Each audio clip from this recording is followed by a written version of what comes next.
پھر بلال دے مقدر چل ایک دن حضرت بلال میں ہو گیا بخار، جدو ہویا نا بخار، میرے مصطفیٰ علیہ السلام گزر رہے سن، میرے آقا علیہ السلام نے دیکھا کہ ایک غلام میں بخار ہے، نبی پاک علیہ السلام نے جا کے نا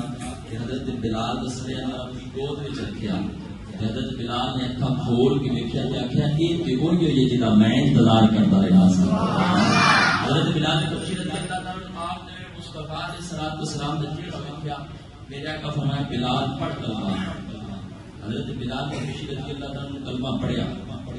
آپ لوگوں میں کھڑے کہتے سن لوگوں آئے